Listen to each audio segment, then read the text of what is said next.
mesdames, messieurs, mesdemoiselles, etc., venus ce matin dans ces beaux locaux de l'âme. Merci à Hervé Mauplot de nous accueillir. Et puis, merci, bonjour, amis d'entre-Loire et Loing. Alors voilà, aujourd'hui, on est en compagnie de François Bégodeau. Bonjour. Qui est poli, qui est un homme poli. Extrêmement poli. Qui est ravi de découvrir Montargis, le Montargois, ce matin. Il fait beau, on a une belle vue ici, d'ailleurs. On va essayer de ne pas se laisser impressionner. Hein. Moi, je suis impressionné, mais bon, ça va. Voilà. Je vais essayer de surmonter mon... Donc, François Bégodeau, en 2 temps, on pourrait dire déjà faire un petit peu, pour les gens qui ne vous connaîtraient pas dans la salle, qui seraient là par hasard, qui vous êtes ou qui tu es. On a dit qu'on dirait... On a dit qu'on se tutoyait. Entre camarades, on se tutoierait. Voilà. Ok, d'accord, c'est très bien. Parce que j'ai eu envie de dire tu, et puis après je dis vous, ça va pas aller. Donc, François Bégodeau, c'est 17 romans. C'est 17, j'ai compté, il y en a plus. Une vingtaine, allez, une vingtaine. De livres, on va dire, parce que dedans, il n'y a pas que des romans, mais voilà, on va dire 20 livres, ouais. 20 livres bah, je suis déçue, je croyais qu'il y en avait plus, j'en avais compté davantage. De livres oui. Ah bah peut-être que si, oui. Oh, je dis 20 au pif, hein, bah non, c'est peut-être 500. Déçue, je suis déçue, en fait. Il y a quand même une dizaine de pièces de théâtre aussi. Ouais, c'est ça. Il y a des chroniques littéraires, des chroniques cinéma, des chroniques sur le sport. Alors là, j'étais consternée. ouais, moi aussi. C'est navrant. Hein. J'ai failli annuler. Comment un esprit aussi brillant peut s'intéresser au foot, quoi. Vrai, je m'y fais pas. Ouais. Donc justement, on lui demandera à François Bégodeau pourquoi il s'intéresse au foot. Ça, vraiment, ça fait partie. C'est ma seule question. Voilà, grosso modo. Évidemment, est-ce que Bégodeau, il est aussi chroniqueur politique? Non, hein. Il aime la politique passionnément, mais il n'y a pas eu de chronique politique à la radio ou à la télé, etc. Ah bah sûrement pas à la radio, à la télé. Je dirais de moins en moins. Ça risque pas d'arriver vu la façon dont je suis accueilli dans ce genre de lieu maintenant. Bah, après, ça m'est arrivé quand même d'écrire des chroniques ici ou là qui avaient quand même une connotation politique. En ce moment là, par exemple, j'écris depuis 1 an dans un magazine très bon d'ailleurs, qui s'appelle Socialterre, qui est plutôt à dominante, disons, d'écologie radicale, on va dire. Et ils m'ont demandé de faire une chronique. Donc forcément, elle est un peu politique, parce que je vais parler des questions de société, des choses comme ça. Donc ça peut m'arriver, ouais. Alors en fait, François Bégodeau, tu as été, puisqu'on parle de médias, on t'a vu dans des grands médias longtemps ou entendu. Moi, j'ai un copain qui me dit « Ah, mais je l'écoutais à l'époque sur RTL. » Ah ouais. Ouais, mais ça, c'est vieux, ça, ouais. Ah bah oui, mais n'empêche, il faut l'assumer, hein, c'est comme ça. Hein. Bah, il y avait une émission qui s'appelait On refait le monde, et qui était en fait une émission de débat, quoi, où ils invitaient un peu plein de gens. Et tu étais chroniqueur? Non, c'est pas chroniqueur, c'était, comment appeler ça? Ils faisaient des tables rondes, et ils faisaient une espèce de petit panel comme ça, d'opinion un peu. Non, moi, j'ai pas connu Fogiel. Moi, c'était plutôt Nicolas Poincaré, qui est un journaliste qui présente complément. Qu'on connaît. Qui a été sur France Inter. Qui était d'ailleurs éminemment sympathique. Oui, donc, j'ai fait ça 1 an ou 2, je crois. Tu as été aussi sur Canal+, au Cercle de Big BD. Ouais, ça, c'était autre chose. C'était une émission de cinéma, ça. Ouais, le Cercle Cinéma. Donc là, j'y allais en qualité de critique de cinéma. Ouais. C'était plutôt une bonne émission, ça. Et sur Paris Première, ça, c'était une émission qui s'appelait Ça balance à Paris, qui était une émission de culture. On parlait de livres, de films, de pièces de théâtre, de chansons, de musique, tout ça. Ah bah tiens, on parle de musique. T'es musicien aussi. Où tu fus? Ouais, musicien. Moi, j'ai été chanteur. De punk. Ouais. On a un disque là qui traîne.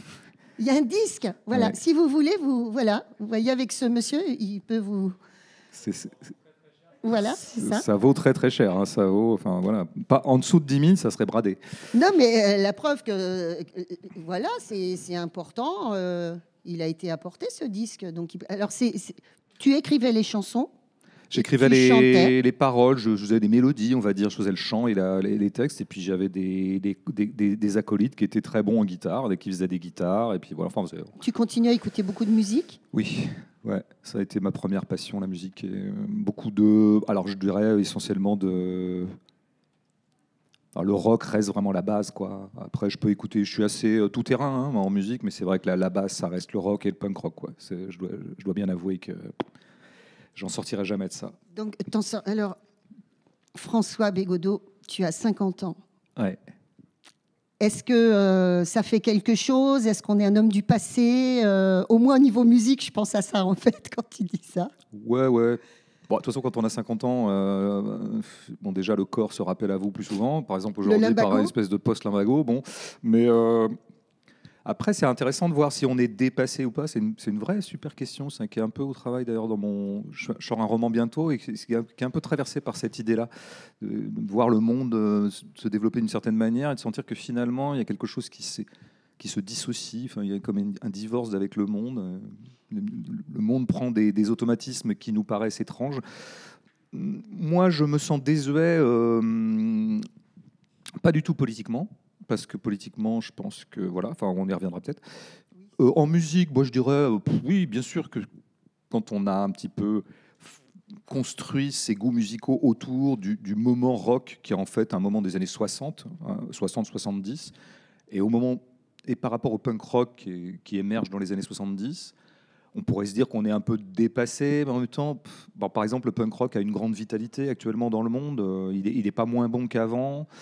Le rock, il se passe toujours des choses. Je ne suis pas sûr que ça vous ringardise totalement. Et par rapport à quelle musique, d'ailleurs? Parce qu'on pourrait dire, oui, par rapport au rap. Oui, enfin, sauf le rap, il date des années 70 aussi. Hein, les premiers rappeurs. Donc, non. Non. Où je me sens un tout petit peu plus suranné, moi, c'est en tant que littéraire.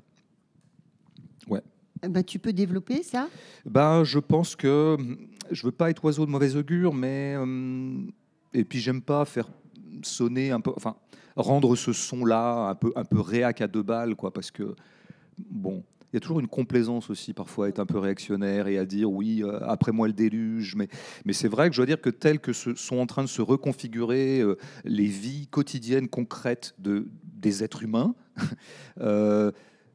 J'ai des doutes sur le fait qu'il nous reste, à nous, les êtres humains, suffisamment de temps de concentration pour pouvoir rester sur un livre 10-12 heures. Parce que c'est ça, la littérature, c'est on reste 10-12 heures, voire 20, voire 30 sur un livre. Ça, c'est la première chose. Et la deuxième chose, ça serait pas seulement les livres, ça serait la littérature, ce qui serait encore autre chose. Voilà, moi je pensais que tu allais nous parler de l'espèce de logorée, je dirais de diarrhée littéraire à laquelle on a droit à l'heure actuelle. C'était pas bien de dire ça, c'est pas beau. Mais tu vois, avec une sorte de vedette littéraire, etc. Pour moi, diarrhée littéraire est presque... Il faudrait vraiment qu'on soit précis là-dessus, mais diarrhée littéraire, pour moi, est une oxymore, parce que là où il y a littérature, il n'y a pas de diarrhée, justement. Donc, voilà, si c'est de la diarrhée littéraire, c'est pas de la littérature. C'est toujours un tout petit peu dogmatique de dire c'est de la littérature, c'en est pas, mais moi, je pense qu'il y a quand même quelque chose. Moi, j'essaie de le défendre un peu quand je fais de la critique littéraire, et puis quand j'écris. Il y a quand même quelque chose qui s'appelle en propre la littérature, quoi. Alors, il faudrait définir ce que c'est.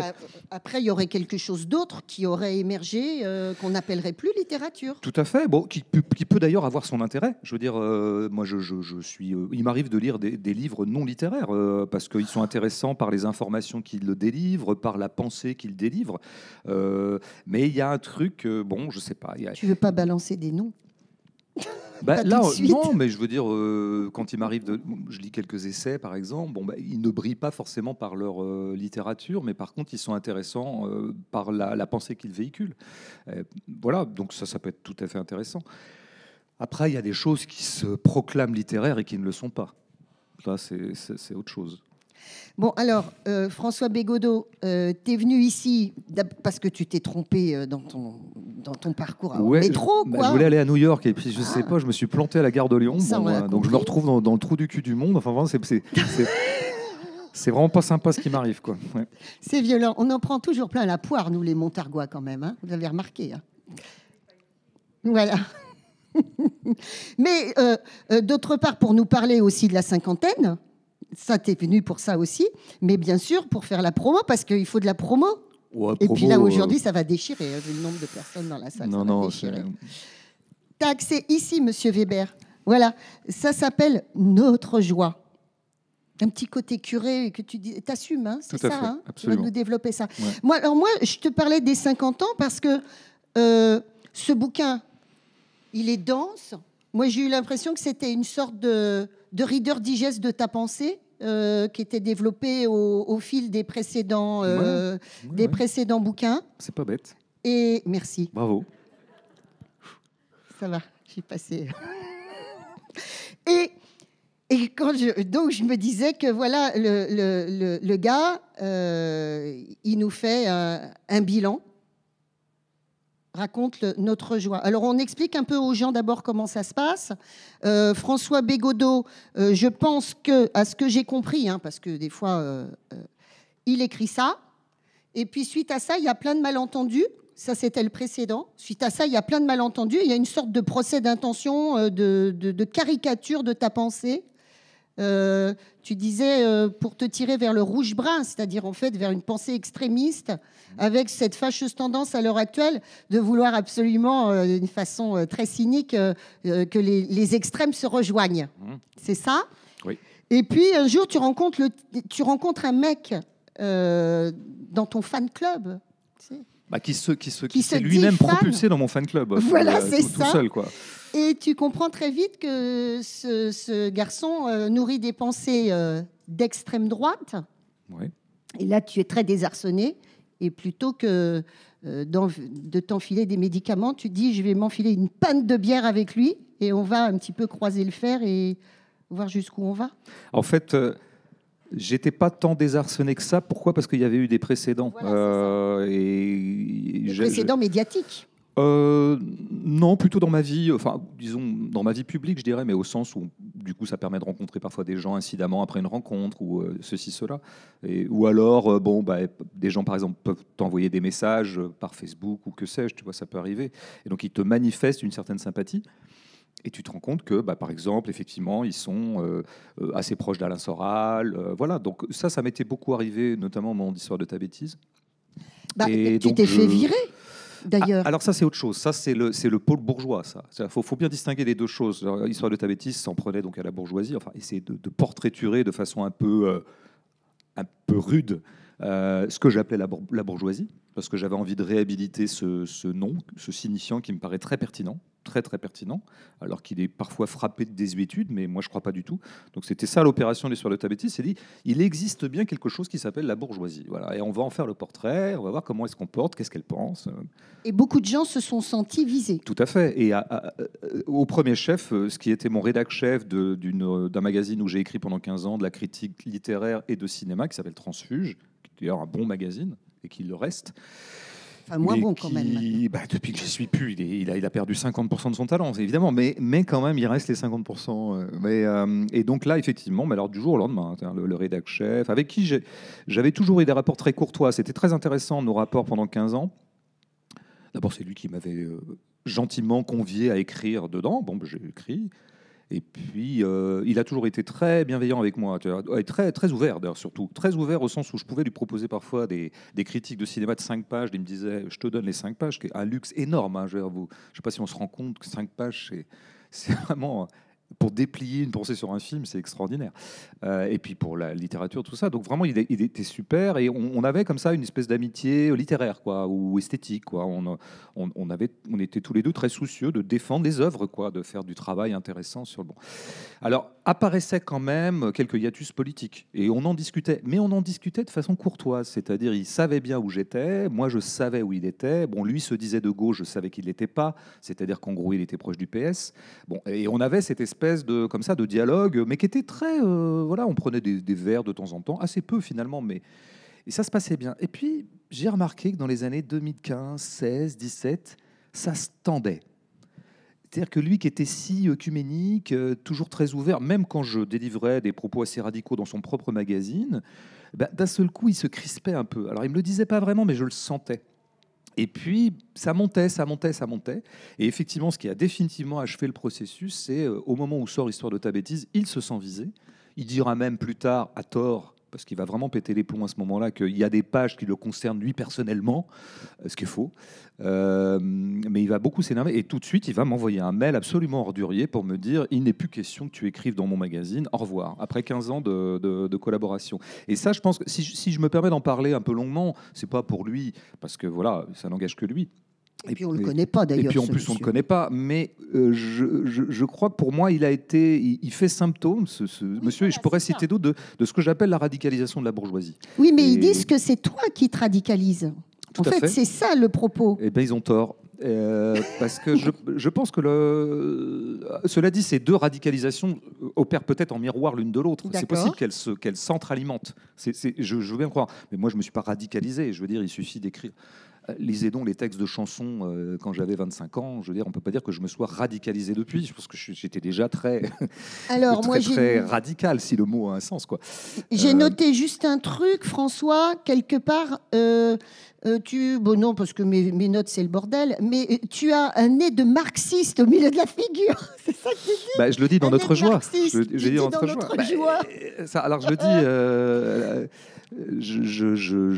je le dis à. Je m'étonne que M, parce que le jeune soralien ou d'extrême droite que je rencontre ce soir-là, que je raconte dans notre joie, je l'appelle M parce que c'est son initiale.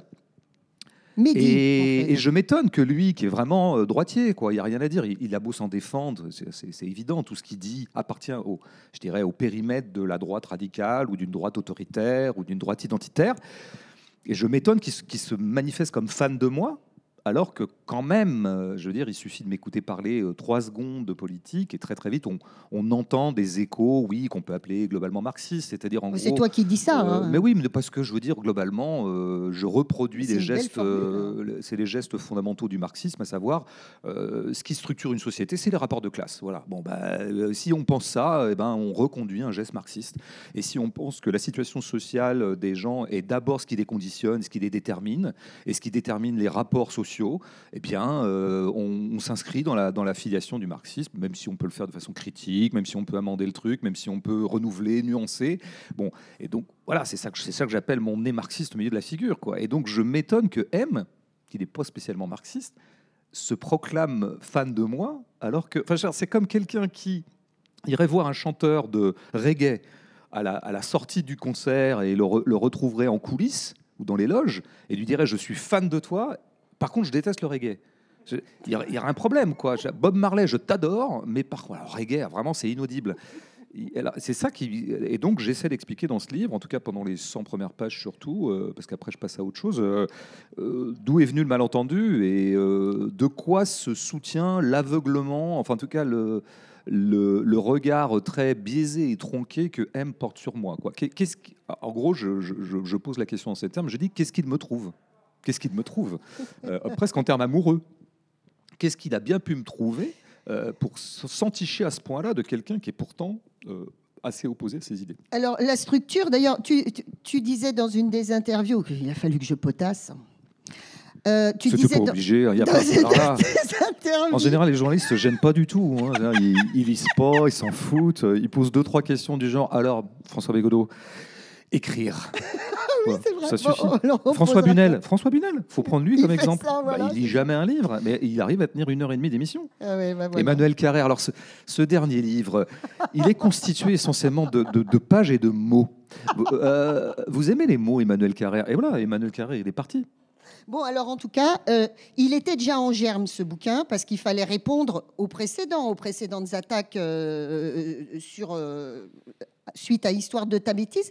Et tu disais que cette rencontre, elle avait été le déclencheur du livre. Ouais. Et en fait, c'est une sorte de préambule, de démarrage. C'est ce qui t'a donné le moteur. Ouais, l'impulsion. En fait, L'impulsion. ouais, c'est ça. C'est comme je le dis, des M, j'en avais rencontré avant, donc c'est pas ça qui va être le déclencheur, parce que j'avais déjà l'idée d'aller voir en fait qu'est-ce qui se passait chez ces jeunes gens que je n'arrêtais pas de rencontrer. Il a ton âge?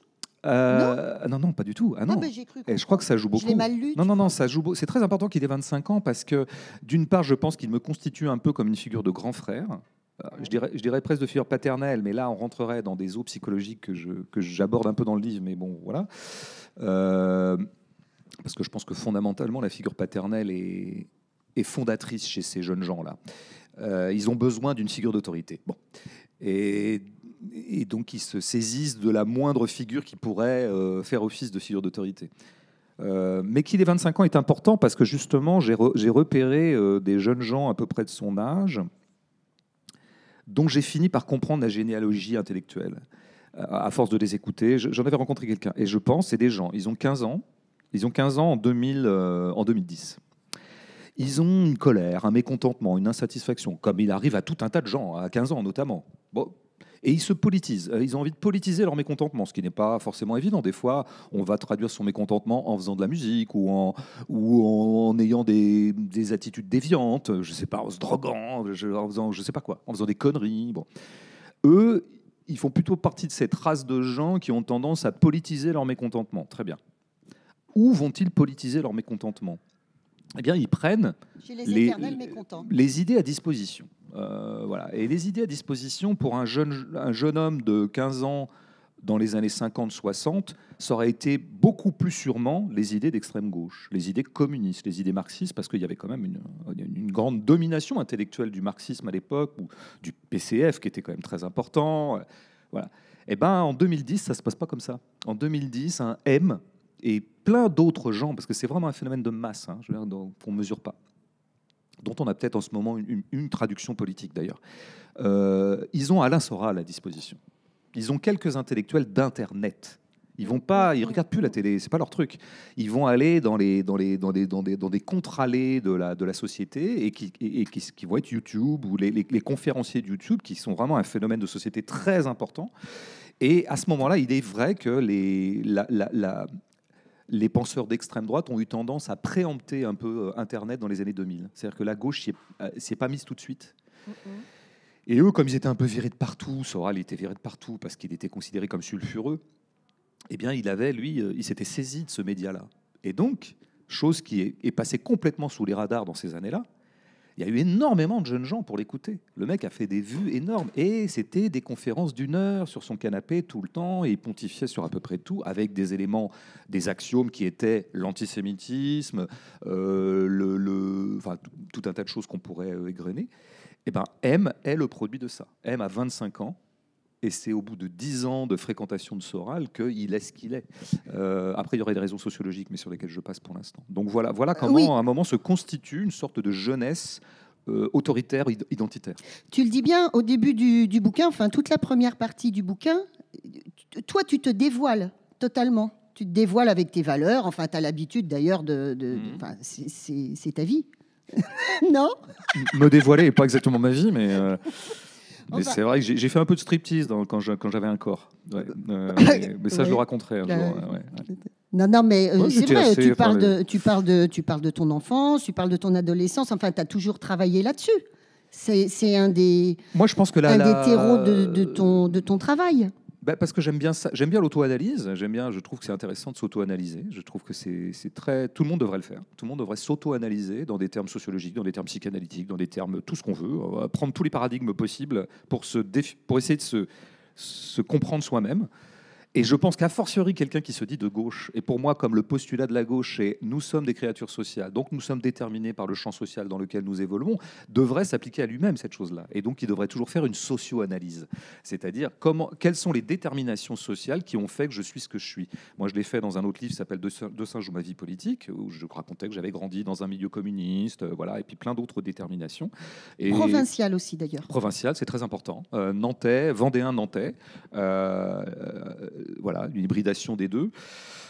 Fils de prof, fils de fonctionnaire, tout ça, c'est pas anodin. Et tout ça, ça finit par fabriquer un petit individu qui s'appelle François Bégodeau. Puis après, il y a d'autres déterminations comme les amitiés, les rencontres, la musique, plein de choses. Bon, moi, je pense que n'importe qui devrait faire ça. M, par exemple, alors c'est une abstraction. Lui ne veut pas faire ça. Parce que précisément, lui, il est anti-bourdieuxien. Ah, lui, c'est là qu'il n'est pas du tout marxiste, il est anti-marxiste. Il pense que les déterminations sociales, ça n'existe pas. Lui, il croit aux déterminations identitaires. Alors, il pense que d'être français, ça, c'est très déterminant. D'être de telle origine, de telle culture, de telle civilisation, dirait-il. Enfin, autant de signifiants qui, pour moi, n'ont aucun sens. Tu dis que c'est comme dire Schtroumpf. Oui, pour moi, c'est Schtroumpf. Oui, quand on me parle de France ou de civilisation, je ne sais pas de quoi on me parle, je ne vois pas ce que ça veut dire. Oui, c'est Schtroumpf. Voilà, c'est Schtroumpf dans la BD, quoi. Lui, non, au contraire, c'est des mots dans lesquels il met du sens, quoi. Et donc, quand je lui demande le milieu d'où il vient, ses déterminations sociales, il ne veut pas me les dire. Il se prétend sans doute, en exception des déterminismes, ce qui nous oppose fondamentalement. Oui, mais à un moment donné, dans la deuxième partie du livre, on découvre que M, c'est Mehdi. Alors ça devient pimenté. Bah, moi j'ai ça devant moi depuis le début de la soirée. Je vois, il a un type physique, je dirais, sur lequel je ne peux que spéculer parce que lui ne veut pas en parler. Mais il se présente à moi comme, alors il s'appelle pas Mehdi, mais c'est un prénom maghrébin. J'ai un peu changé, mais voilà. Voilà. Et donc, c'est très intéressant d'avoir pendant 2 heures, 2, 3, 4, 5 heures en face de soi quelqu'un qui est soralien, qui beaucoup me parle de pinte en plus de bière, quand même. Hein. Oui. Ouais. Mais ça, c'était ce qu'il y avait de plus rigolo dans la soirée. C'est ce qui nous unissait d'ailleurs. On aime bien boire et parler, donc on est restés ensemble. Bon. Et puis il y avait 2, 3 potes avec lui qui étaient aussi très buveurs. Mais c'est vrai que j'ai un type en face de moi qui me parle de l'identité française, mais alors vraiment presque aussi d'un point de vue la chrétienté, vraiment l'identité française qui vient de loin, quoi. Et qui a des cheveux crépus et qui s'appelle Mehdi ou l'équivalent. Donc là, déjà, le montage est intéressant. Alors après, j'essaie d'expliquer dans le livre en quoi ce qui paraîtrait un paradoxe n'en est pas un. Et qu'en fait, il y a une logique au travail dans tout ça. Alors, donc, là-dedans, on retrouve tellement de thématiques que moi, au début, j'avais commencé à lister. J'ai arrêté. Ça me saoulait. Et par contre, il y a des choses, quand même, qui m'ont marqué. Parle-nous de la colère. Tu nous parles de la colère, si tu t'en souviens. Ah oui, oui, quand même un peu. non, mais j'ai lu le bouquin, très bien d'ailleurs. Tu dis que c'est un affect sans étiquette. Oui.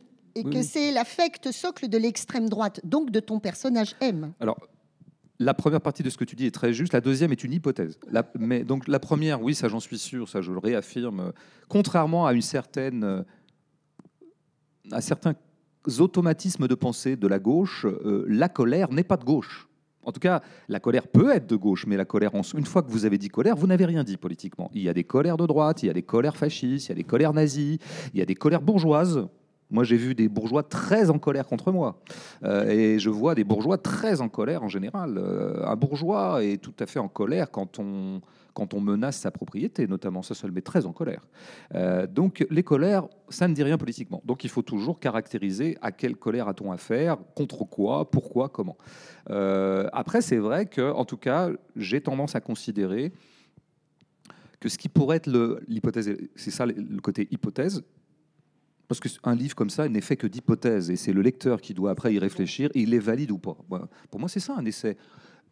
Qui porte bien son nom d'ailleurs, qui devrait porter bien son nom. On essaie des trucs. C'est ta pensée en mouvement. En mouvement. Moi, je tente des trucs, des fois ça me vient en écrivant, et je dis, tiens, je ne sais pas si je suis complètement d'accord avec ce que je suis en train d'écrire, mais je trouve ça intéressant. Et puis on verra plus tard. Voilà, le lecteur, je lui donne un peu matière à rêvasser, à méditer, puis quitte à invalider ce que je dis. Donc l'hypothèse est la suivante à ce moment-là du livre. Peut-être que l'extrême droite, le cœur affectif d'un positionnement disons, de droite autoritaire, serait ce que j'appellerais une colère intransitive. Une colère qui finalement n'a pas d'objet précis. C'est une espèce de colère un peu diffuse comme ça, et qui donc va de temps en temps se donner comme ça des repoussoirs. Bon, alors par exemple, certaines cultures, certaines races, ça serait le débouché raciste de cette colère-là, mais c'est le côté très approximatif de cette colère, quoi. Je suis mécontent. C'est-à-dire qu'à la base, il y a le mécontentement, et après, éventuellement, dans un deuxième temps, j'essaie de me donner des objets de ce mécontentement. Mais il y a ce que j'appelle même, parce que là, j'y vais carrément, dans un côté un peu nietzschéen, je pense qu'il y a une mauvaise humeur de base chez ces gens. Il y a une humeur mauvaise. Alors c'est voilà. Ça, tu dis, le Rassemblement national a une mauvaise humeur qui se prend pour un projet politique. Oui, c'est ça, et c'est bien dommage, et c'est redoutable quand d'ailleurs, heureusement, assez rarement finalement dans l'histoire, cette colère arrive à s'incarner politiquement. Alors, on en connaît évidemment un épisode désastreux dans l'histoire du XXe siècle, mais désastreux, cataclysmique. Il y en a eu d'autres, il y en a d'autres dans d'autres pays. Ils ne font qu'extrapoler politiquement leur mécontentement. Et ça, je pense que c'est le cocktail le plus désastreux, voilà, parce que ça donne des choses particulièrement sanguinaires par moment. Mais je pense qu'il y a ça, il y a une espèce de mécontentement fondamental qui fait que ça grogne tout le temps, quoi. Ça grogne, et puis après, de temps en temps, on essaie quand même de se donner quelques objets du grognement. Donc voilà, et face à la colère... Oui. Oui, on peut. Bah oui, volontiers. Alors bonjour. Bonjour. Je me pose une question par rapport à ce que vous dites. Vous parlez justement de cette colère, de ce mécontentement général qui se politise, qui se catalyse un petit peu. Moi, ça me fait penser tout simplement au bouc émissaire, à René Girard, en fait, dans l'idée. Est-ce que ce ne serait pas finalement un mouvement presque naturel des sociétés de chercher un ennemi commun pour catalyser toute cette colère, cette frustration du quotidien que tout le monde accumule par les difficultés de la vie? Un bouc émissaire qui serait donc désigné par, en général, bien évidemment, les bourgeois, les puissants, évidemment, pour éviter d'être même désignés, mais qui serait un mouvement finalement naturel de la société, de la civilisation, un mouvement d'évolution jusqu'au sacrifice du bouc émissaire pour arriver à un nouvel ennemi commun qui fédère une forme de civilisation. Alors, j'aime bien, hein, je suis en presque accord total avec ce que vous venez de dire. J'aurais un petit bémol, mais alors ça nous emmènerait loin.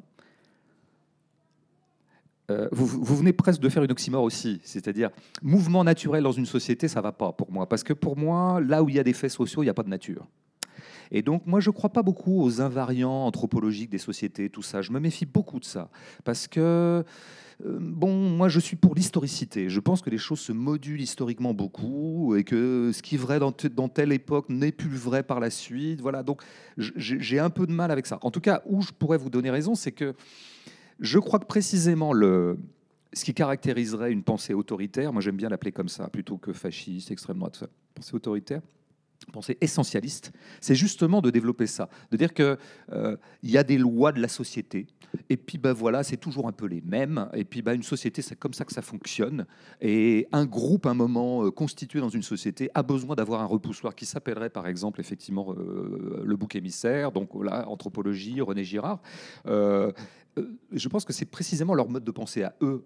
Contre quoi, moi, j'aurais tendance à opposer l'idée, une pensée plus historico-sociale. C'est de dire que moi, par exemple, je fais partie de cette société. Moi, François Bégodeau, petit individu perdu dans la masse, et eh bien, je ne réagis pas comme ça. Donc, il semblerait que je ne sois pas sujet à ce genre. Mais pourquoi je ne réagis pas comme ça? Pourquoi moi, je n'ai pas besoin de me donner des boucs émissaires, notamment identitaires ou culturels? Parce que j'ai d'autres paradigmes en tête qui m'ont été très largement transmis par mon éducation. Par mes amis, par le bain culturel et politique dans lequel j'ai grandi. Je veux dire, vraiment, je suis le pur produit de tout ça. Et j'ai été habitué, plutôt que de désigner un bouc émissaire, à penser socialement les choses en termes de rapport de classe, en termes d'adversité de classe. Et pour moi, les bourgeois ne sont pas des boucs émissaires, c'est des adversaires concrets des classes populaires. Ce sont des exploiteurs, ce sont des gens qui possèdent des choses et qui veulent les conserver, et qui, pour les conserver, sont prêts à tout, qui extorquent la force de travail, etc. etc. Enfin voilà, je ne refais pas le truc. Alors, où quand même, en dernier moment de réflexion, je pourrais, au bout du compte, vous donner un peu raison, et plus que raison. C'est une question qu'on doit se poser quand on développe les théories que je suis en train de développer, ou qu'on est un peu de ce camp-là. Est-ce que finalement le bourgeois nous sert pas un peu de bouc émissaire aussi? C'est-à-dire que, est-ce que finalement le bourgeois serait pas pour nous ce qu'est le juif pour un antisémite, et ce qu'est l'arabe pour un Zemmour? Tout à fait. Et donc, c'est une question que toute personne de gauche doit se poser, parce que c'est vrai que je pense qu'il y a une certaine déviance de temps en temps. On a fini par essentialiser la bourgeoisie, et on finit par développer vis-à-vis d'elle une sorte de haine qui manque un peu de discernement, qui oublie quel était le point central, à savoir que on déteste pas la bourgeoisie en tant que telle. C'est ce que je dis à un moment dans le livre.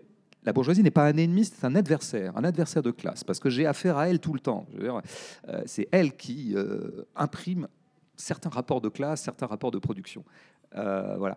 Mais c'est vrai que je pense que parfois, il y a à gauche une façon d'essentialiser le bourgeois et de finalement de développer vis-à-vis de la bourgeoisie une sorte de ressentiment ou d'hostilité ou d'aversion qui n'est plus politique et qui rejoindrait effectivement des réflexes un peu identitaires. C'est-à-dire que le bourgeois devient une identité. Donc ça, je pense que vraiment, ça pend au nez de tous les gens de gauche. Ça. Et tous les gens de gauche devraient se méfier de ce genre de déviance. C'est pour ça que moi, je mets... Alors moi, une façon que j'ai de m'en sortir, c'est d'abord de rappeler qu'il y a un charme de la bourgeoisie. Voilà. Il y a quand même quelque chose d'intéressant chez ces bourgeois-là. Et je le dis, même dans l'histoire de ta bêtise, ils ne l'ont pas vu parce qu'ils étaient tellement aveuglés par leur colère qu'ils n'ont pas vu les quelques pages où je faisais droit à un charme de la bourgeoisie que j'ai pu constater en fréquentant une certaine bourgeoisie parisienne culturelle, qui est par exemple l'humour. C'est une classe où j'ai trouvé beaucoup d'humour. Ah. Et je le dis à un moment, c'est écrit, non, mais ils l'ont pas lu. Enfin, ils n'ont pas voulu voir ça. Et je pense que c'est une bonne façon de réguler un peu les choses et voilà, de dire qu'au bout du compte, c'est sa position sociale qui fait que la bourgeoisie est un adversaire politique, pas forcément son être en tant que tel, comme on le dit d'un juif, comme on le dit d'un arabe, d'un noir ou d'un jaune ou d'un vert. Voilà. Bon, François. Excellente question. Hein. Bravo. J'aime bien les questions qui me font penser. C'est pour repartir du mot colère, parce que j'ai lu dans Le Monde diplomatique et le seul. C'est un extrait de Notre joie, en fait, voilà, dans Le Monde diplomatique. Ah ouais, d'accord. Ouais. J'ai pas lu le bouquin là. Et donc, vous partez d'une personne que vous connaissez, qui est caissière et qui est dans la colère, mais dans l'émotion. En fait, vous êtes un intello, et donc vous analysez. Et elle n'a pas les outils intellectuelle pour analyser ce qu'elle ressent complètement, et vous lui dites mais alors il n'y a pas de syndicat dans ta boîte, vous êtes 250 et tu n'as pas de syndicat. Et elle, en fait, elle ne s'est pas posé cette question, c'est-à-dire qu'elle n'a pas les outils nécessaires pour analyser et sortir de sa situation. Et après on peut élargir ce raisonnement. En fait, on est, comme vous le disiez, il faut contextualiser. On n'est plus dans les années 70, plein d'outils dont disposait une grande partie de ce qu'on appelle les classes populaires, mais aussi les bourgeois, parce que là on est tous un peu des bourgeois, hein. Tout à fait. Et donc, j'ai compté, il y en a 37 dans la salle. Oui, il y a 37 petits bourgeois, voilà, qui lisent, scanner, qui en consomment fait, des trucs culturels, etc. Et on n'a plus les outils, en fait, pour se défendre. Et le bourgeois se définit, je veux dire, historiquement, comme celui qui possède. C'est lui qui a le capital et le travail, et il possède le capital. Et aujourd'hui, le capital n'a jamais été aussi concentré. Et donc ça, c'est un fait historique. Donc le bourgeois, on peut le détester. Quand on voit Arnaud, il a une morgue, je veux dire, sociale qui est extraordinaire. Il parle de « moi, je donne du boulot à je ne sais pas combien d'ouvriers ». Enfin, je l'ai déjà vu, mais c'est stupéfiant. Je veux dire, il incarne vraiment cette conscience qu'il a un pouvoir extraordinaire sur des millions de gens, en fait. Donc, voilà, c'est... Je vais faire deux remarques par rapport à ce que vous dites.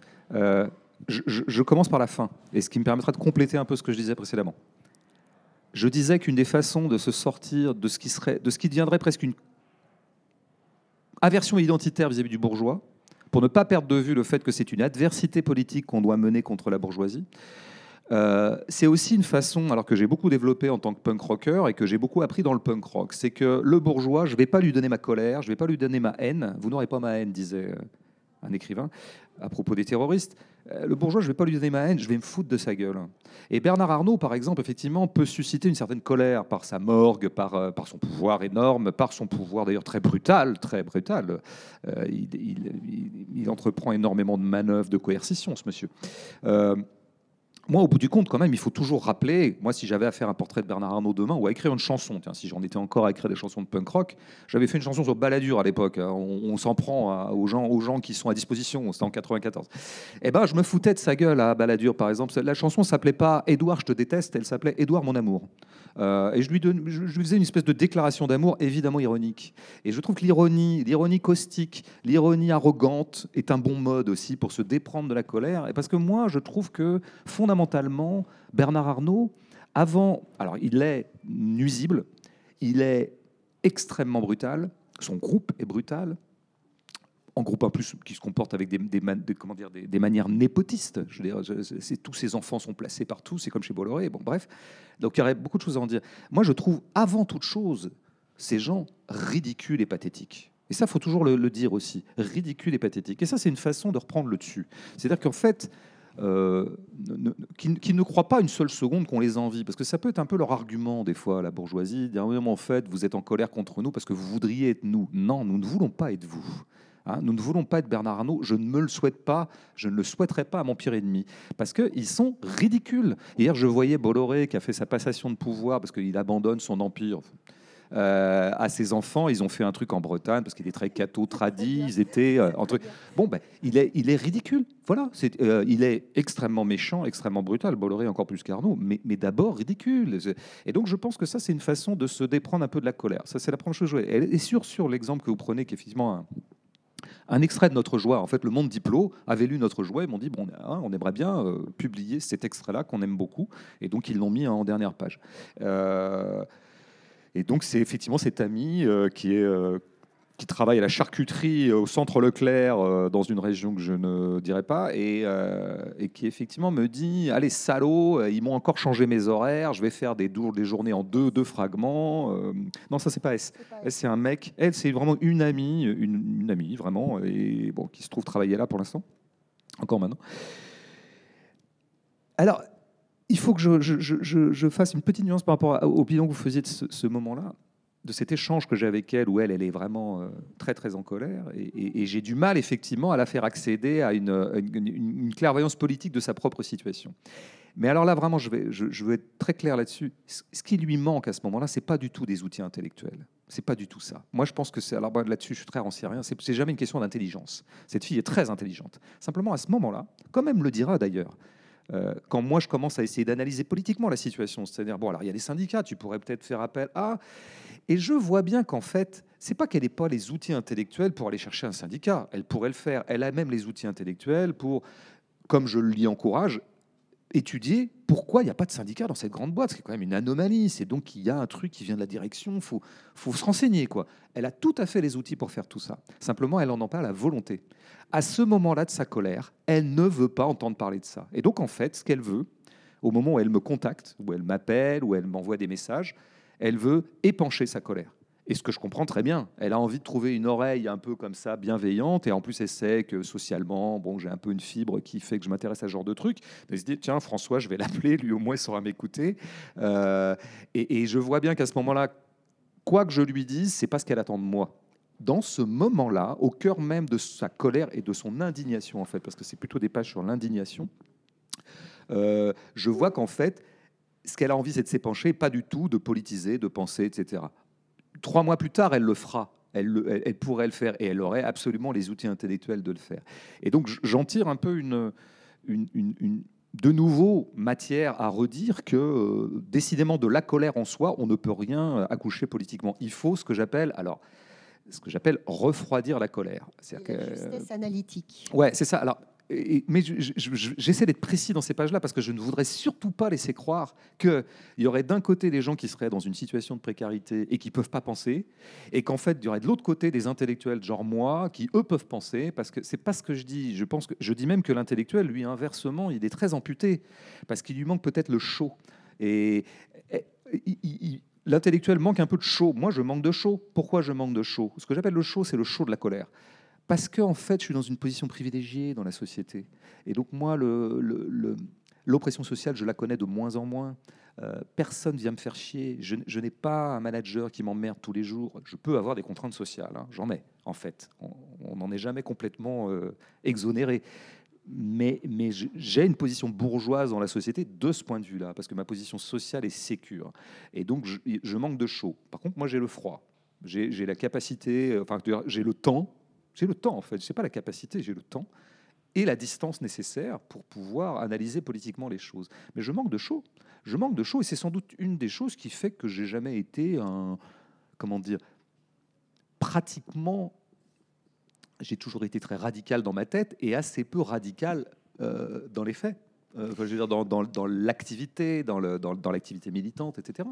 Et donc, en fait, on a besoin de chaud et de froid. Donc, on a besoin de la colère de ma copine et on a besoin du froid. Et que le mixage des deux, c'est ça qui crée les insurrections. C'est ça qui crée les mouvements politiques. C'est ça qui crée 1848. C'est une espèce d'alliance entre la petite bourgeoisie intellectuelle et le prolétariat, quoi, en gros.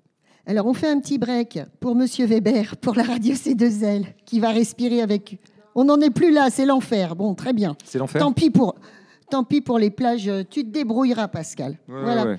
Alors, on est à un moment où donc on parle de chaud, on parle de colère populaire. On parlait aussi d'Arnaud et tout. Alors moi, ça me fait penser évidemment à Ruffin. Et puis, dans le bouquin, il y a beaucoup de gens qui s'en prennent plein la poire. Ah bon? Je n'ai pas fait exprès. Ça m'étonne de toi, Ouais. beaucoup. Qui, par mais au exemple moins, il y a les Onfray, il y a même les Todd et compagnie. Enfin, c'est pas grave. C'est pas grave, ils se démerdent tout seuls, ils sont grands. Pas pour les mêmes raisons, mais Pas pour les mêmes raisons, on est ferait d'accord. surtout. Toi, Sur d'autres- il y a une petite, un petit coup de... mais amical, disons. Un petit coup de lance-pierre, là, comme ça. On ferait pour moi, vraiment, là, c'est un désastre. Ouais, je crois que c'est... Todd, c'est juste qu'il est confus. Voilà. Oui, c'est ça. Mais ça reste. Mais depuis, il travaille parce qu'il a lu le bouquin. Il doit travailler. Il doit se dire. Il faut qu'il bosse. Ma pensée est confuse. Ouais, je crois qu'il s'en fout, lui. Hein. Bon, Todd, rien Mais à en tout foutre. cas, il y a un ami. Il y a un ami, parce qu'on va parler de l'amitié après, Ouais. évidemment. Il y a un ami, c'est Ruffin. J'entends l'ami Ruffin. Et l'ami Ruffin, lui, il s'est colté les gilets jaunes. Et ça, Ouais. c'est un grand moment du bouquin. Ouais, il y On a analyse ouais. des gilets jaunes, de la colère des gilets jaunes, du rapport à la verticalité du pouvoir. Ouais. Il y a d'autres amis dans le livre, hein, parce qu'il y en a plein que j'appelle. Non, mais il y en a plein que j'appelle amis, parce que c'est presque un refrain dans le livre. C'est un beau refrain. Pratiquement à chaque fois que je cite un intellectuel ou un écrivain ou une écrivaine d'ailleurs que j'aime bien, je l'appelle ami, voilà, parce que j'aime bien ce genre d'amitié. Bon, là, c'est vraiment une amitié mais politique, parce qu'on se demande oui. toujours où il est, le Bégodeau. Parce que tu parles beaucoup de politique, mais bon, tu donnes pas de consignes de vote. Ah non, bah, surtout Voire pas. tu donnes des consignes de non-vote. Oui. Ben, je sors un livre dans 2 semaines qui s'appelle Comment s'occuper un dimanche d'élection et je propose de s'occuper de plein de manières. On en parlera de ça, parce que c'est passionnant. Non, mais je commence d'ailleurs ce petit livre que je viens de citer. Je le commence en disant que, bon, d'une part, voter, pas voter, pour moi, la première phrase, ça doit être quelque chose comme la question de voter ou non n'est pas une question politique. Donc on vote pas. Chacun fait selon ses humeurs. Moi, je pense que c'est beaucoup une histoire d'humeur. Bon, il se trouve que moi, mon humeur ne me porte pas à voter parce que moi, j'aime pas beaucoup ça. Ça m'ennuie, ça me crispe, donc je vote pas. J'ai des potes qui votent et tout va bien. Je peux citer du Bégodeau? Oui, mais il faut citer du Bégodeau. Enfin, c'est bien écrit. Hein. Ouais. Le vote a une toxicité insidieuse. Le geste même de voter est un vote... Tu diras si c'était d'accord ou pas. Ouais. Est un vote anti-politique. Avoir habitué des générations entières pendant 200 ans en France à voter a probablement beaucoup fait pour la dépolitisation et pour la perte d'un certain nombre de réflexes de réelle citoyenneté ou de réelle activité politique. Oui, voilà, c'est pour ça que je commençais par dire que voter ou pas voter, encore une fois, pour moi, ça se joue presque, encore une fois, à l'humeur. En revanche, si on veut sérieusement étudier ce que ça veut dire élire, l'élection, le système électoral en soi, indépendamment de ses modalités particulières, genre la Ve République, la présidentielle au suffrage universel ou pas, c'est pas mon sujet, c'est l'élection en tant que telle. Je suis pas le premier à le dire, hein. Un éminent intellectuel comme Castoriadis l'a dit 1000 fois mieux que moi, et beaucoup plus légitimement que moi, et évidemment Jacques Rancière. Donc moi, je ne fais que m'inscrire là-dedans. Élisée Reclus disait déjà, grand penseur anarchiste de la fin du 19e, et grand existant, disait voter, c'est abdiquer. C'est pas moi qui le dis, c'est pas le petit Bégodeau avec comme ça qui arrive un peu énervé et un peu foutraque. C'est des gens respectables, contrairement à moi. Et qu'est-ce que ça veut dire voter, c'est abdiquer? C'est qu'effectivement, eh bien, je pense que ça habitue les gens à déléguer le pouvoir, à s'en déposséder plutôt que de le posséder. C'est-à-dire que le grand élément de langage sur l'élection, c'est là où le peuple souverain exerce sa souveraineté, puisque voilà, on lui donne la parole, c'est lui qui décide, etc. Mais c'est le contraire. Quand je vote, je suis en train de dire, je délègue, en fait, je fais appel à un prestataire. C'est comme quand... moi, en ce moment, j'ai mon volet roulant qui est niqué là, dans mon salon. Là, ça fait 6 mois, parce que je mets du temps en général à dépanner les trucs. Mais une des raisons pour lesquelles je mets du temps, c'est que je suis incapable moi-même de le réparer. Où elle ce syndique. Volet roulant. Où elle syndique. Non, ça, c'est l'espace privatif. Donc, je ne peux m'en remettre qu'à moi-même et non pas au syndic. Donc, je vais faire appel à quelqu'un qui sait le faire et pas moi.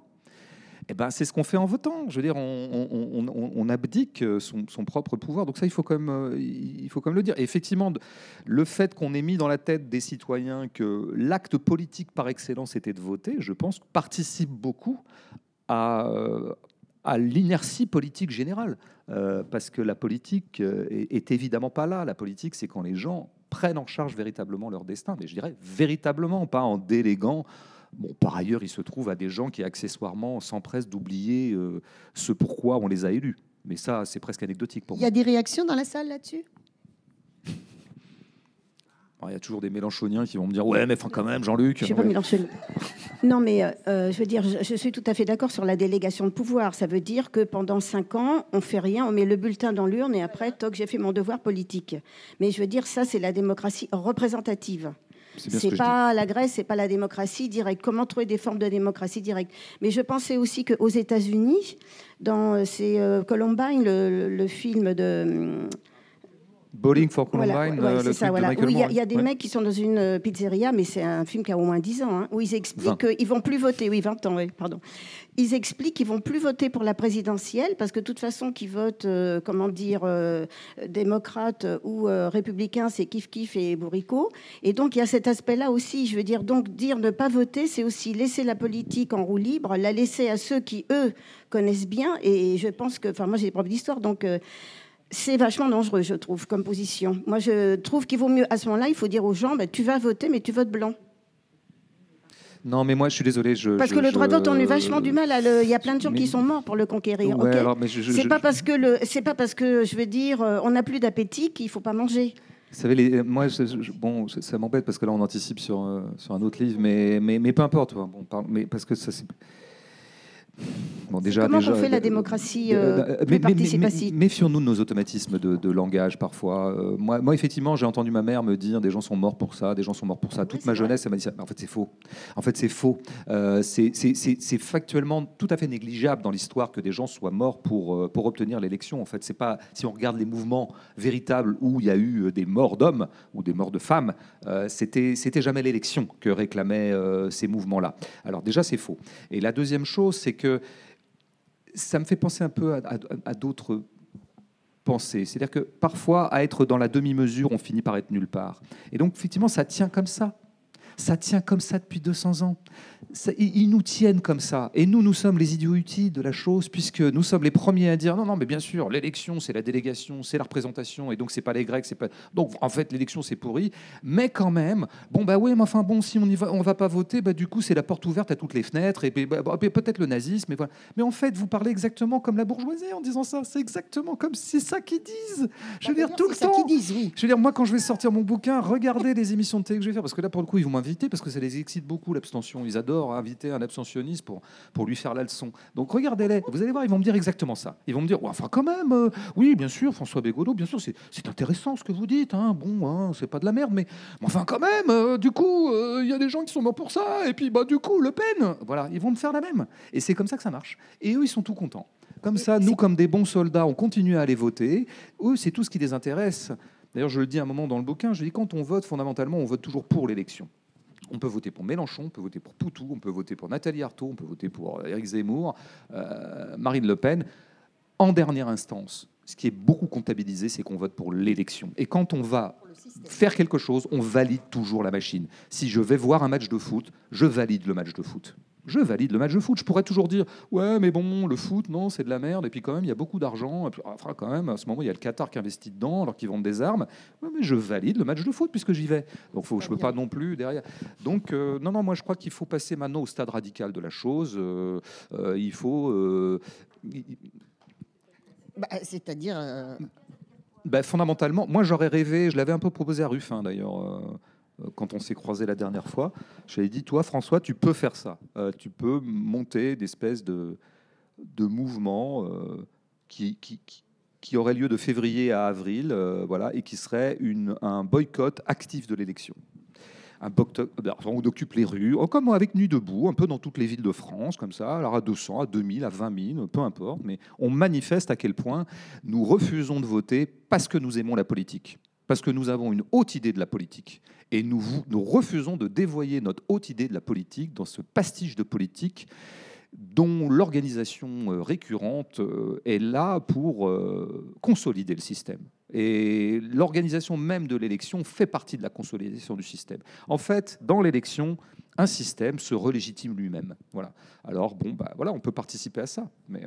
Vous venez un petit peu de répondre à la question que j'allais vous poser, mais seulement à moitié. Moi, ma question, c'était justement, je suis tout à fait d'accord avec vous sur le système d'élection, hein, mais justement, comment faire pour sortir de ce système sans passer par le vote? Ah ben alors là, en fait, il faut regarder. Bon, d'abord, premièrement, bonne question, et deuxièmement, je n'ai pas réponse à tout, et je suis pas du tout Yaka Faucon, c'est sûr. Bon, après, je peux essayer de réfléchir. Et la chose que je peux dire, plutôt que de faire des grandes prospectives sur comment faudrait-il faire pour que, regardons comment ça s'est passé et comment ça marche en fait, quoi. comment émerge, comment a-t-il été possible dans l'histoire, on va dire dans l'histoire récente, les 200 dernières années, que des progrès sociaux aient lieu, voire même que des insurrections aient lieu, et des changements, disons, radicaux de régime. Ça pu arriver. C'est pas passé par l'élection, jamais. Jamais. C'est jamais comme ça. Alors, l'élection, contrairement à ce qu'on dit, là, une objection qu'on fait souvent en faveur de l'élection, c'est de dire l'élection, quand même, elle permet de porter au pouvoir des gens qui vont du coup faire des trucs. Moi, je crois que c'est pas comme ça que ça se passe. C'est-à-dire, je pense que l'élection n'est pas du tout un début, elle est un débouché. Elle est éventuellement une chambre d'enregistrement de choses qui se sont jouées dans la rue ou dans les mouvements sociaux, ou dans les mouvements d'ailleurs profonds de la société. L'exemple pour moi absolu de ça, je le prends aussi dans ce prochain livre, c'est 81. 81 est toujours l'objection qu'on fait à un pitre comme moi qui dit n'allons pas voter. On dit quand même, on a voté, on a bien fait de voter à gauche, puis en plus à l'époque c'était quand même de la vraie gauche, et donc du coup on a pu abolir la peine de mort, et donc du coup on a pu passer à la retraite à 60 ans, et donc du coup 2 ou 3 comme ça progrès sociaux substantiels. Moi, je crois que c'est pas comme ça que ça se passe.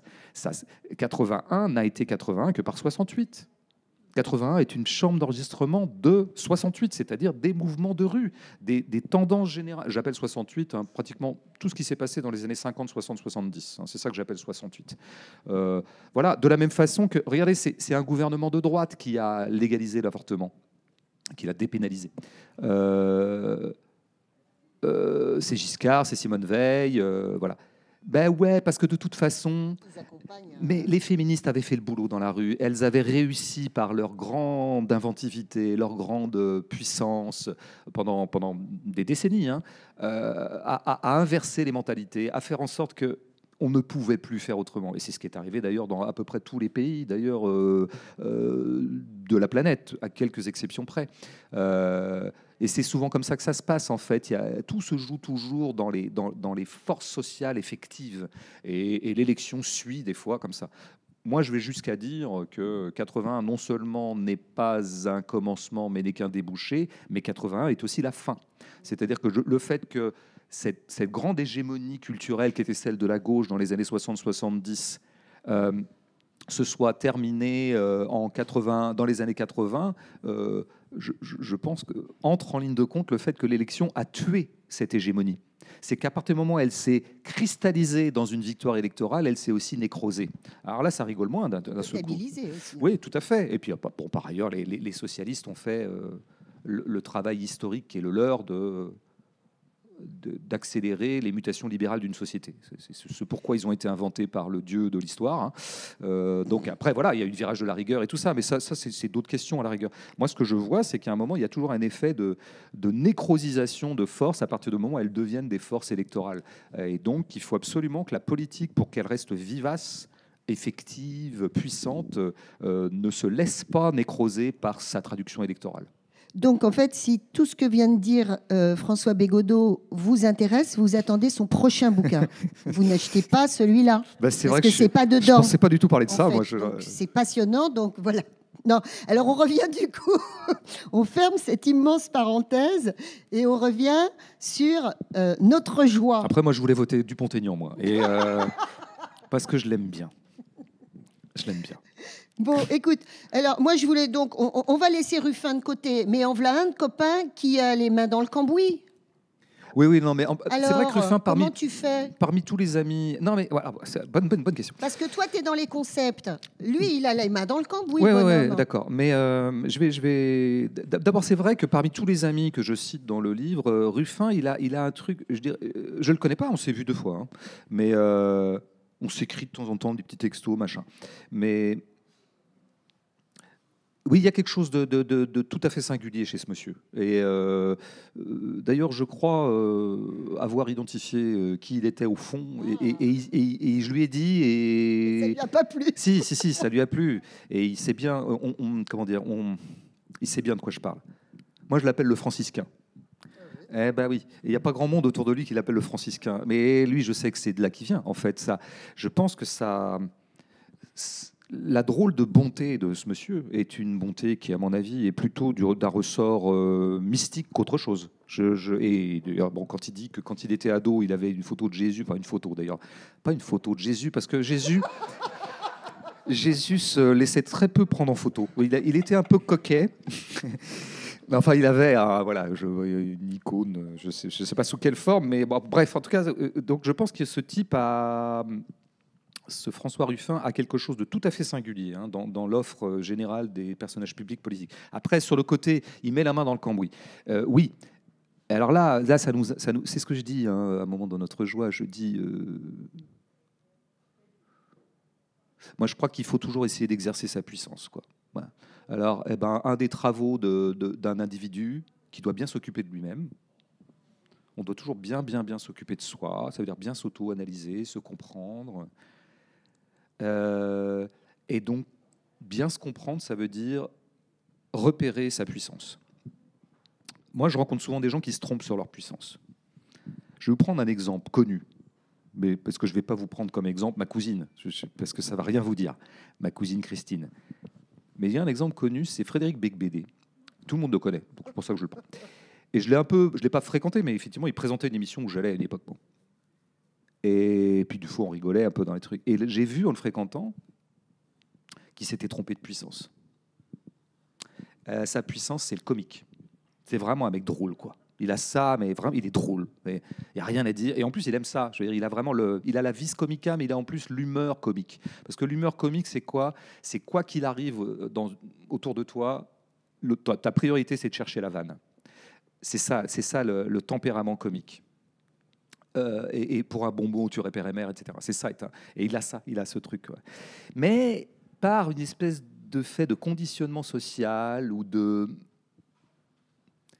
hiérarchie symbolique qui était au travail dans le milieu dans lequel il a grandi, qui est celui d'une grande bourgeoisie cultivée, avec une mère notamment, je crois, qui était une amie des arts, enfin voilà. Les hiérarchies symboliques personnelles de Frédéric Becbédé ont fait que pour lui, l'absolu sur Terre, c'est d'être écrivain. Et donc il a voulu être écrivain. Et il est devenu un écrivain moyen. Oui, on parlait de littérature tout à l'heure. Bon, c'est pas indigne ce qu'il fait. Il y a même 1 ou 2 livres de lui que j'aime bien, mais c'est un écrivain moyen, voilà. Bon, alors qu'il aurait été un comique fort. Il s'est trompé de puissance. Mais parce que il se trouve que les hiérarchies symboliques en lui ont fait que c'est plus classe d'être écrivain que d'être comique. Donc, pour en venir à Ruffin, oui, non, mais faut être subtil. Non, mais je perds pas le fil. Moi, j'ai compris où était ma puissance. Mais ma puissance, encore une fois, il faut bien s'entendre. C'est pas genre où est mon génie, c'est pas ça. C'est là où, comme dirait Nietzsche, s'actualise le mieux en moi les forces actives. Ma vitalité propre, où est-ce qu'elle s'épanouit le mieux? Eh bien, on a tous 1 ou 2 trucs comme ça qu'on repère. Moi, c'était quoi? C'était le complexe de Peters, le moment où on est monté au maximum et puis après, blam, on dégringole de l'autre côté. Ah putain, ça me dit rien du tout. Ça me dit rien? Non. J'ai déjà entendu parler du complexe de Peters, mais... Le principe de Peters, t'étais pas né, François? Ouais, mais quel rapport avec ce que je disais? Non, mais le fait de dire, on monte, on arrive à son niveau de puissance optimal, et en fait après, mais bon, dans les mécanismes professionnels, on vous met toujours plus haut que. Mais non, mais rien à voir. Non, mais rien à voir. Optimale. Non, c'est pour ça. Non, mais j'ai déjà entendu parler de ce truc, mais non, mais alors je me suis mal exprimé parce que là, je parlais pas de ça du tout. Non, je parle de truc de. Presque un truc qui pourrait se traduire par des mots beaucoup moins cuistres que ceux que j'utilise. Pourquoi t'es fait? Pas socialement, pas forcément socialement. Après, il peut y avoir une traduction professionnelle et sociale de ça, mais ça, c'est autre chose. Mais où est ma puissance, putain? Moi, je voulais être footballeur quand j'avais 12 ans. J'ai bien vu que ma puissance n'était pas là. Parce que là, il y a un moment, le corps te dit, en fait, non, t'es pas Zidane, t'es vraiment pas bon. Moi, je pense que ma puissance, c'est clairement de fabriquer des phrases. Je veux dire, des phrases qui pensent, des phrases qui racontent, des phrases qui émeuvent, tout ça, quoi. Des romans, Moi, c'est comme ça. J'ai ressenti ça quand j'avais 18, 19, 20 ans. J'ai commencé par faire des chansons. Puis après, bon, voilà. Ce qui ne fait pas de moi un génie de l'écriture, ça n'a rien à voir, en fait. C'est pas, peut-être que je suis un écrivain très médiocre. Ce n'est pas le sujet. C'est là que, de toute façon, j'ai l'impression que ça actualise de mieux ma puissance. Je pense que François Ruffin, pour avoir lu 3 ou 4 de ses livres, pourtant, c'est plutôt un lecteur, Ruffin, ce qui est très rare dans le milieu de la gauche radicale. Il lit des romans. C'est un littéraire à la base. Mais je ne pense pas que Ruffin restera par la puissance de sa pensée, en fait. C'est pas ça son truc. Ben oui, ces bouquins sont toujours des très bons bouquins de vulgarisation d'un certain nombre de problématiques. Moi, je les dis toujours avec plaisir. C'est des bouquins de militants, en fait, et qui font du bien à la cause. Mais c'est pas des bouquins passionnants sur la pensée. C'est pas son truc à François. Et donc, son truc à François, c'est plus son génie. Mais son génie, c'est franciscain. C'est-à-dire, c'est Saint François. C'est par mon illumination, son idole, c'est Mr. Smith au Sénat, le film avec James Stewart.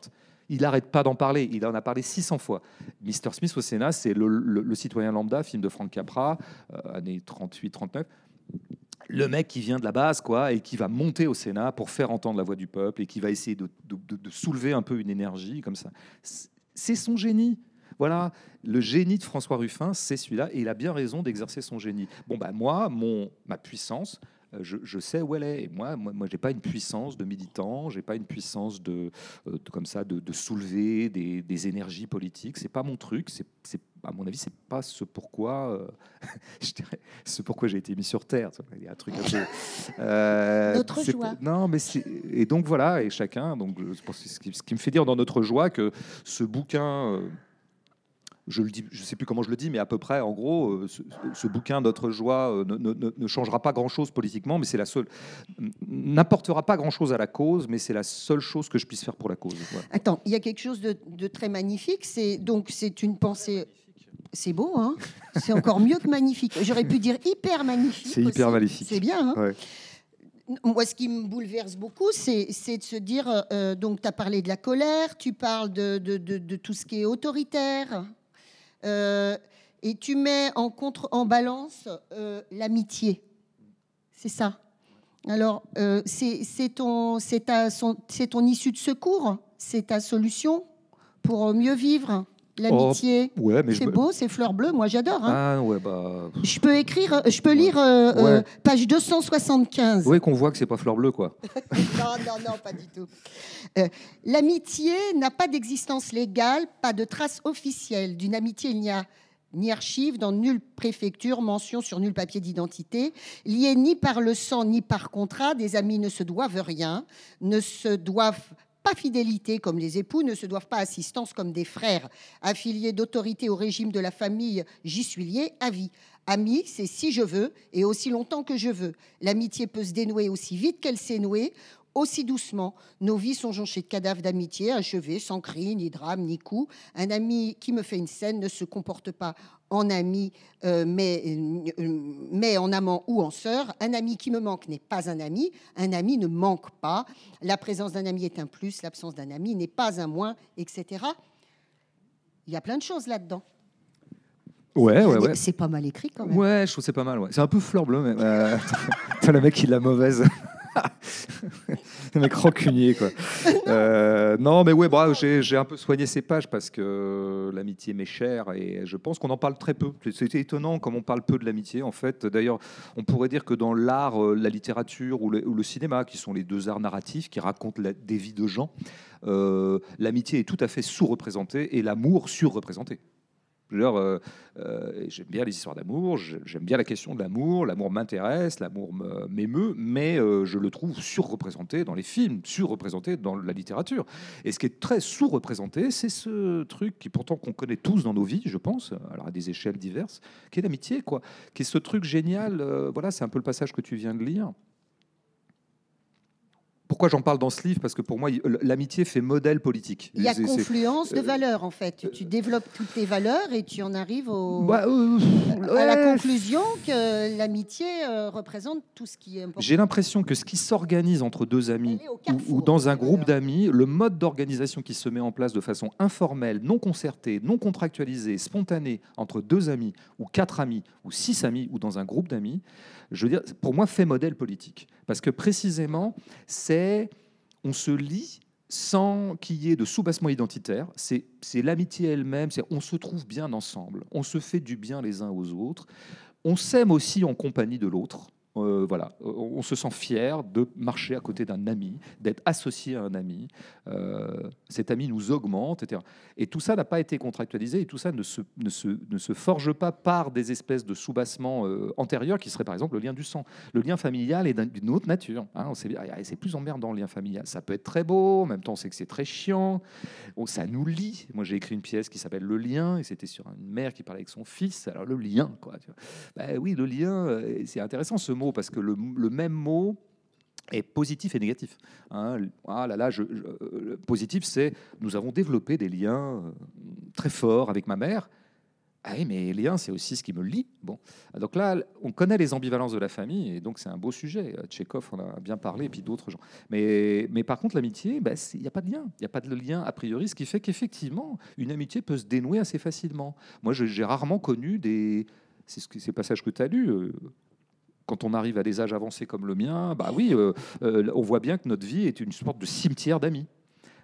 Non pas qu'ils soient morts, effectivement, ce qui peut arriver quand même, mais je parle de cimetière d'amitié. Je veux dire, combien d'amis on a eu avec qui on pensait que c'était à vie, et puis en fait, non, on se voyait, puis on se voit plus. Moi, j'ai pas mal d'amis que j'avais, mes amis de lycée, je les vois plus, par exemple, alors que vraiment, on était très liés. Des amis que j'ai pu croiser quand j'étais prof, par exemple, des collègues amis. À un moment, ça s'est délité. Et ça n'a pas fait de scène, et c'est pas grave. Et quand je repense à eux maintenant, j'y pense toujours avec émotion et avec amitié. Mais ça se dénoue. Et un ami ne fait pas une scène de ménage. Ou alors, s'il l'a fait, c'est ce que je dis, alors il se comporte pas comme un ami. Moi, quand les amis commencent à se comporter comme des frères, moi, je fuis en courant. Moi. Quand un ami commence à m'emmerder parce que je lui ai pas fêté son anniversaire, je lui dis, là, tu te comportes comme ma mère ou comme ma sœur. Enfin, pas ma sœur, d'ailleurs, du tout, qui me demande rien, mais qui est très gentil avec moi et qui a bien compris, d'ailleurs, que j'avais pas très envie de développer ce genre de lien. Donc voilà, il y a des amis, parfois, qui se comportent comme aussi bêtement qu'on peut se comporter dans la famille. Moi, dans ce cas-là, je me barre en courant. Je me dis, c'est plus de l'amitié, salut. C'est la première fois que tu développais ça, le thème de l'amitié? Ouais, j'ai dû un tout petit peu, ici ou là, dans quelques livres, lancer des petites... y faire allusion. Mais là, c'était la première fois que, sur 2-3 pages, comme ça, j'essayais vraiment de me demander ce que je trouvais de si précieux dans ce lien qui, moi, me va très bien. Les liens familiaux me cabrent un peu, me raidissent, me crispent, même si j'ai plutôt des bons rapports avec les gens de ma famille. Les liens amoureux, ça peut être compliqué. Le lien amical m'a toujours absolument comblé, quoi. Je trouve ça magnifique. En plus, je pense que j'ai été bien doté, moi. J'ai eu des amis... comment dire, j'ai été bien servi en amitié. Tu as eu une vie luxueuse grâce à tes amitiés. Ouais, je pense que j'ai eu de l'aristocratie amicale, quoi. J'ai eu des amis, j'ai encore. Ah ouais, je trouve que et ils ont été très importants pour moi, mes amis. Moi, dans la formation, justement, j'en parle aussi comme ça. Moi, j'en ai un peu marre de ces histoires de. Bon, en bon anarchiste, je me méfie beaucoup de ces espèces d'apologie, des liens verticaux. Bon, par exemple, les liens de transmission. Bon, c'est sympa la transmission, dit comme ça. Ah oui, il y a des trucs qui se transmettent entre les générations. C'est magnifique, tout ça. Ouais. Bon, alors déjà, je note que le mot transmission sert aussi au virus. Hein. Bon, déjà. Donc, interrogeons-nous. Et puis, c'est très sympa la transmission, le père qui transmet ses valeurs à un fils, quoi. Mais si le père, c'est Jean-Marie Le Pen, il a transmis très bien à Marine Le Pen. Hein. Franchement, bon, même s'il y a des fois des bisbilles, mais il a bien transmis. Hein. Je veux dire, elle est à la voix de son maître, à quelques ajustements près. Donc, c'est comme la colère, la transmission. Ça peut pas être. On ne peut pas produire un éloge de la transmission intransitif. Il faut voir qu'est-ce qu'on transmet, quoi. Et moi, je crois, ce qui m'émeut beaucoup plus, c'est l'entre-pédagogie, c'est la pédagogie réciproque des amis, et qui fait qu'un ami m'apprend beaucoup de choses sans en avoir l'air, sans comment dire, se mettre en position professorale ou en position paternelle, ou tu vois, je vais t'apprendre des trucs, mon fils. Non, les amis n'arrêtent pas de s'apprendre plein de trucs sans s'en rendre compte. Et donc moi, mes amis m'ont appris plein de trucs, quoi. Ils m'ont appris, sans vouloir du tout m'apprendre quoi que ce soit, ils m'ont appris plein de choses, quoi. Bon, dernière chose, Monsieur Weber, hein, sur le dernier sujet, on fait 3 quarts d'heure encore, hein. Notre joie, la joie, donc la colère versus la colère, il y a la joie. Bah, peut-être que, en fait, la joie, ça serait versus plein de trucs. Ouais, versus plein de trucs. Moi, ce qui m'agace toujours un peu, enfin, ce qui m'inquiète, notamment politiquement, mais il y a toujours une sorte de paradoxe de la colère politique, notamment, qu'elle, d'une certaine manière, dans le même temps qu'elle réprouve quelque chose, elle ne cesse de s'adosser à cette chose même. Si je passe ma vie, effectivement, si je structure toute mon énergie politique à critiquer l'adversaire, mais finalement, je développe une espèce de besoin vital de cet adversaire-là. Et donc, si effectivement mon énergie politique ne consiste plus qu'à se référer à ce que je déteste ou à ce contre quoi je suis, alors on n'est pas loin des passions tristes, là, comme on dit chez Spinoza, quoi. C'est-à-dire que là, et donc, le contrepoint à ça, c'est de produire des affects qui ne soient pas adossés à ce que je déteste, qui soient des espèces d'autoproduction, un peu comme l'amitié, une espèce d'autoproduction, comme ça, d'autogestion, d'autonomie. Bon, alors, et c'est ça que j'appelle la joie. La joie, c'est une espèce de truc, en fait, qui n'est pas induit par une extériorité, en fait. C'est pas ça, c'est plus profond que ça. C'est pas tel truc me rend joyeux.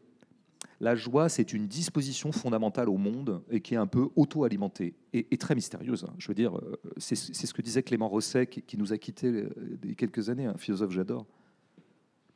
Il disait, c'est étonnant parce qu'il y a des gens qui ont une disposition devant la vie, ce qu'il appelait une humeur bonne. Ils ont ça, quoi. Alors tu te dis, mais qu'est-ce qui les rend si joyeux? Mais en fait, il n'y a rien. Ils n'ont pas été mieux servis par le destin qu'autrui. On apprend même que quelqu'un chez qui on trouve une sorte comme ça de capacité de vitalité, on apprend même qu'en fait cette personne a connu des drames abyssaux, qu'elle n'a vraiment pas été aidée par le destin. On finit par en déduire que c'est précisément parce qu'elle n'a pas aidé par le destin qu'elle développe cette joie-là, parce que justement elle s'est dit, ah là là, puisque j'ai été tellement frappé par le drame, alors il ne me reste plus qu'à... Voilà. Mais en fait, c'est pas vrai non plus. C'est pas vrai non plus. C'est des dispositions. Alors, je sais pas si moi je suis doté de joie, mais je pense que c'est un truc très... En fait, pour comprendre la joie, je vais finir. Vous savez, parce que je m'emballe tout seul. Il est parti là. Bim, est-ce que je suis doté de joie? François Bégodeau. Non, voilà, je pourrais pas me prévaloir. Enfin, moi, je pense que j'ai plutôt une humeur bonne, disons, quand je suis en bonne santé. Voilà, c'est la classe santé. Pas là, pas tout de suite. Non, mais quand tu as mal au dos, je le dis un moment, quand tu as mal quelque part, tout eau est une pluie, quoi. C'était beau, ça. Ouais, parce que je sais souvent l'effet que ça me fait. Tu n'as plus cette espèce de bonne disposition vis-à-vis d'autrui parce que c'est ton corps qui arrête pas de te faire la gueule, quoi. Et c'est vraiment chiant. Puis ça va pas s'arranger, je pense, avec l'âge. Donc je vais devenir vraiment un connard, je pense. Mais déjà, il y a un bon germe, mais ça va se radicaliser. Non, je termine. Un dernier truc, non, parce que je me le suis dit il y a pas longtemps. Parce que ça fait longtemps depuis la sortie du livre, on me demandait la joie, c'est quoi? La joie, c'est quoi? À chaque fois, je rame. Et en fait, je pense. Pour mesurer un minimum, pour approximer un peu ce que j'entends par là, il faut se représenter dans quel état nous met une musique qu'on aime. Voilà. Parce que la musique, elle est sans... comment on dit, la rose est sans raison, la rose est sans cause, je ne sais plus quelle est l'expression. La rose est sans raison. Eh ben, la musique est sans raison. Et c'est pas étonnant qu'un type comme Nietzsche, qui a mis la joie au cœur de sa philosophie, ait mis la musique au cœur. Parce que quand tu ressens cette espèce quand même d'incroyable euphorie qui te prend quand tu écoutes un morceau que tu aimes, tu vois, et ça, tout le monde connaît ça. Mais c'est sans explication. Tu pourras toujours dire, ouais, c'est parce que j'adore le texte, mais non, en fait, ça passe pas par là, la musique. On sait très bien que ça passe par les notes, par des agencements bizarres de trucs, quoi. Et ça te met dans une espèce d'état d'euphorie tout à fait étrange et reconductible à l'infini en plus. Tu sais, tu vas te repasser le même tube. Et c'est sans raison. Il n'y a pas de raison à ça. C'est une joie, d'ailleurs, une joie qui ne dure que le temps qu'elle a lieu. Donc au bout de 2 minutes, c'est fini. Et ça n'a aucun sens. Et pourtant, on a cette espèce de capacité, nous les humains, alors qu'on sait qu'on va mourir, alors que le monde est un espèce Bon, c'est quand même une concentration de désastres et de saloperies, tu vois. Oui, c'est fort en ce moment. Vraiment. Non, Enfin, mais de tout temps, jusqu'à l'avenir, d'ailleurs, infini. Il y aura toujours des cruautés, mais incommensurables. L'humanité produira toujours son lot d'horreur, hein, je veux dire, ça, il faut le savoir. Et puis, de toute façon, la condition humaine elle-même n'est quand même pas... bon, malade, tu meurs. Mais, putain, t'écoutes You Can Work It Out des Beatles, tu vois, 2 minutes 15, dès les 2 premières notes... Alors, tu vois, on a fini cette émission, mesdames et messieurs, d'abord sur un gros mot de la part de François Bégodeau. J'ai dit quoi? Je n'oserais même pas le dire. Ça m'a choqué. Ça m'étonne de moi parce que j'ai un langage extrêmement châtié. Comme dirait ma fille. Comment t'as dit putain, mais c'est discriminatoire. Voilà. Ensuite, je peux faire François Bégodeau vient de finir sur le thème de la musique que vous ne retrouverez pas du tout dans son bouquin. Il n'en parle pas du tout. Ah, ben un peu quand même. Un petit peu. Ah, bah oui. Oh, mince, alors j'ai loupé. J'ai dormi alors. J'ai dormi sur un chapitre, tu veux dire? Non, j'en parle pas. Non, mais j'en parle pas, franchement. Ah, ben il y a une grosse allusion. Ah bon, non, mais je dis quand même que c'est dans le punk rock que j'ai rencontré la joie. Oui, quand même. C'est vrai. Alors. Ouais, aïe. Bon. On continue par des petites griffouilles dans les bouquins. Il y en a plein. Il y a nos amis de la librairie du Hérisson, coucou. Merci à eux. Qui ont apporté des milliers de choses. Encore une fois, vous trouverez la plupart. Tout doit partir. Tout doit partir. Voilà, donc démerdez-vous. Il faut peut-être en acheter 4 par personne. On a parlé du bouquin, Notre joie. On n'a pas parlé d'Autonome, qui pourtant me passionnait.